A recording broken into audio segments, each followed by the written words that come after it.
పశ్చిమ బెంగాల్ ముఖ్యమంత్రి మమతా బెనర్జీ తీరుపై దేశ సర్వోన్నత న్యాయస్థానం కీలక వ్యాఖ్యలు చేసింది.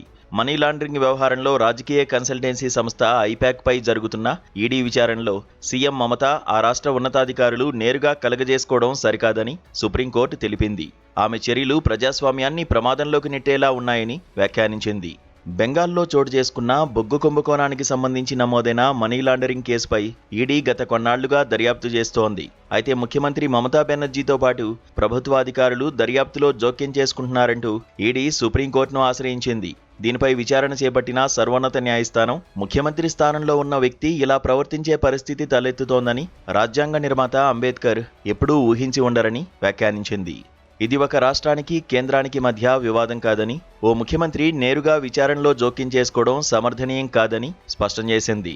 ఈ అంశాన్ని కేంద్రానికి, రాష్ట్రానికి మధ్య వివాదంగా తయారు చేయొద్దని, మీ చర్యలు ప్రజాస్వామ్యాన్ని ప్రమాదంలోకి నెడుతున్నాయని మమతా బెనర్జీని ఉద్దేశించి సుప్రీంకోర్టు వ్యాఖ్యానించింది.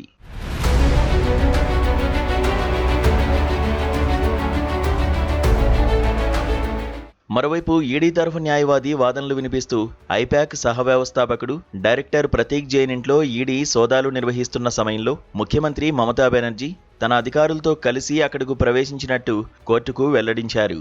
కాగా 2021 నుంచి టీఎంసీ పార్టీకి ఐపాక్ సేవలందిస్తోంది. అయితే ఈ ఏడాది జనవరి 8న పశ్చిమ బెంగాల్, కోల్కతాలో ఐపాక్ సంస్థ ఆఫీసులపై, ఆ సంస్థ చీఫ్ ప్రతీక్ జైన్ ఇంటిపై ఈడీ సోదాలు చేసింది.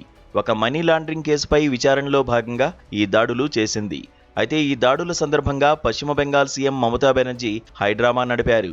దాడులు జరుగుతున్న ఐపాక్ చీఫ్ ప్రతీక్ జైన్ ఇంటికి వెళ్లి తమ కార్యకలాపాలకు అడ్డు తగిలారని ఈడీ ఆరోపించింది.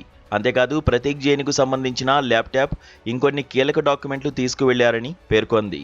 అక్కడి నుంచి ఐపాక్ ఆఫీస్కు వెళ్లి అక్కడ కూడా ఈడీ దాడుల్ని అడ్డుకుని ఇంకొన్ని డాక్యుమెంట్లు తీసుకుని మమత వెళ్లిపోయారని ఈడీ తెలిపింది. దీనిపై అభ్యంతరం వ్యక్తం చేసిన ఈడీ సుప్రీంకోర్టును ఆశ్రయించింది. ఈ క్రమంలోనే కేసు విచారణ సందర్భంగా పశ్చిమ బెంగాల్ సీఎం మమతా బెనర్జీ తీరును సుప్రీంకోర్టు తప్పుపట్టింది.